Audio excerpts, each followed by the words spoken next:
Tomorrow is Juneteenth, the commemoration of the end of slavery here in the U.S., celebrating Black freedom, resilience, and achievement.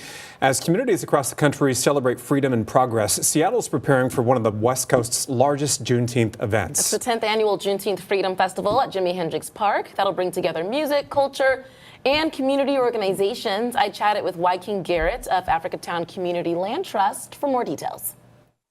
Thank you so much for coming on ARC Seattle. Tyra, thank you for having me. It's a pleasure. It's a pleasure. For those who may not know, can you just briefly talk about the significance of Juneteenth and why this day is so significant? Absolutely. Juneteenth is significant. It's celebration of freedom.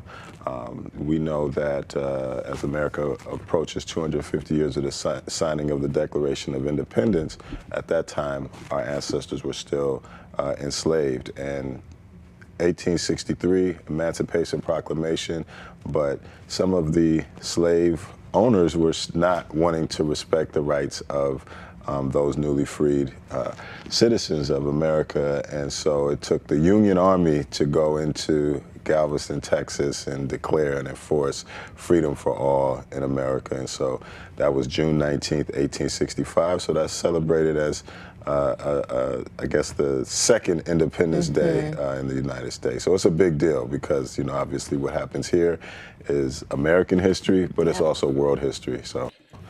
So my question, and this is quite simple. If y'all are celebrating Juneteenth, first and foremost, why y'all not doing it in the locations where it originally happened? Because keep this in mind, Washington State was definitely not a location where slavery happened. And secondly, does that list include the Black slave owners as well?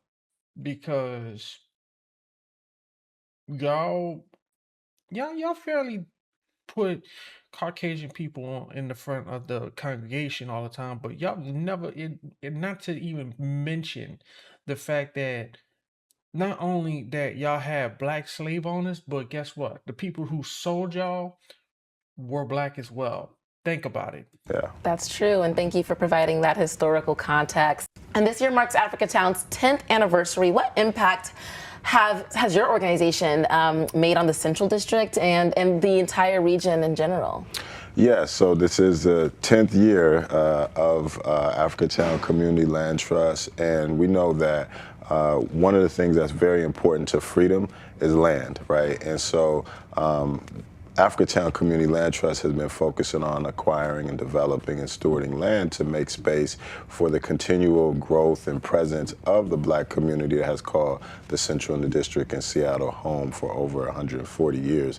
And so our projects have been pretty, I guess you could say, transformative or paradigm shifting in terms of the Liberty Bank building, Africatown Plaza in the Midtown Square, in terms of creating a space where you can experience the legacy as well as the current beauty and brilliance of the Black community in the Central District, Black businesses, Black culture. You have Communion, you have Art Noir, you have Riso, Jerk Shack, you know, Earl's Barbershop, all in that, you know, hub there. And I think the bigger impact is, you know, showing others that another pathway is possible, that there is a future of Seattle, that it can include the people who have helped make the city what it is. I mean, this is the home of the Jimi Hendrix, Ray Charles, you know, Quincy Jones, so many more, Rotary Styles basketball, which given us many NBA players, you know, and so there's a rich culture, and our work has really been around focusing on making space for that culture to continue to grow and thrive in the Central District and as a part of Seattle. Let me be honest, I really don't care. I don't care. I don't give a damn. And I had to do some research just for the fuck of it, just to make sure that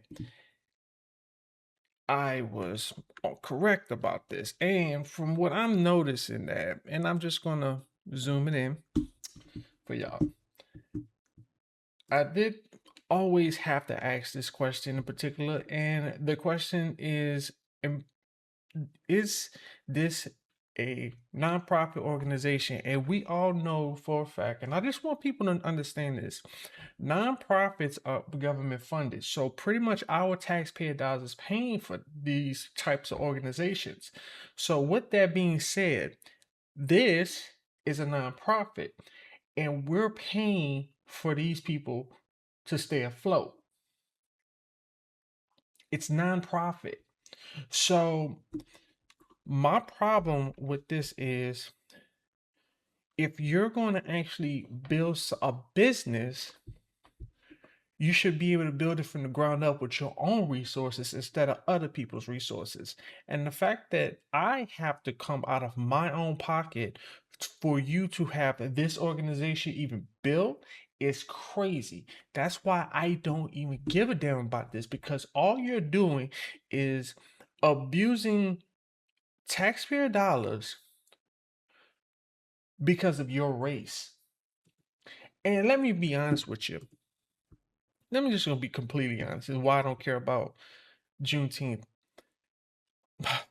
I guarantee you, probably 90% of people who are a part of the Black culture don't even know where their ancestors came from to begin with. And there's a slight chance that a few of those people in the Black culture might be and happen to be slave owners themselves. Some of their ancestors have possibly been slave owners.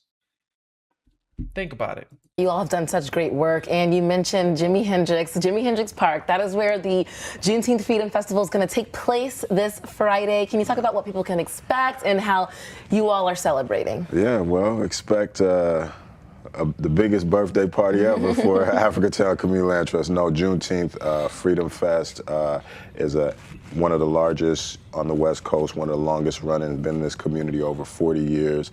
And this year we're, excited to have our Grammy Award winning, nominated and international soul icon, Marsha Ambrosius of Floetry, many talented artists that are based here in Seattle, vendors, food trucks, in the community. And this year we're also welcoming people from around the world as a part of FIFA World Cup. And so we got family, we got community, and we got guests that we can give them some of this Central District hospitality. I mean, the timing is perfect. You were mentioning all of the Black-owned businesses that are in Africatown Plaza and just in the city in general, the vendors that are going to be there Friday. I mean, what a great time to introduce the rest of the world to Seattle, and specifically Black culture in Seattle. Like, what does this moment mean for you?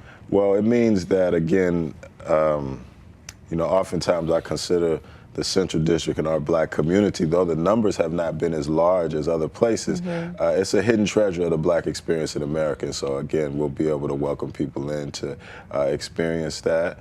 We have activation, so this event is really about edutainment. It's a great celebration, it's joy, it's jubilee, but it's also focused on justice and freedom and the continuing freedom that has to be pursued, and people have to work to maintain so that it endures into the future and that it can be expanded to really a full freedom for all. You know what? And I'm just gonna be honest. Hold up. Let me see what he says. Society. We always. And fuck it. Anyway, this is not about all what he's talking about. It's not about the Black culture. It's all about capitalism. That's all this is about. It's nothing more, nothing less. It's just straight up about capitalism. They often, and this is the problem with the Black culture, they often use the race card in order to capitalize from other people's pain and sorrows. And most of this stuff is always built on generational trauma. Now, keep this in mind. I'm Creole. I don't consider myself a part of the Black culture. I just and guess what? Whatever I could get rid of look. My Black card has been gone like probably a decade ago. So, matter of fact, 2 decades ago. But anyway, it's like they don't have anything better to do with themselves but to completely act like they're the victims, when, let's be honest, the true victims is within the culture themselves, because they want to go against other people in other cultures, like this so-called boycotting Asian businesses and stuff like that, which I happen to enjoy going to Asian like Asian restaurants and honestly Asian grocery stores.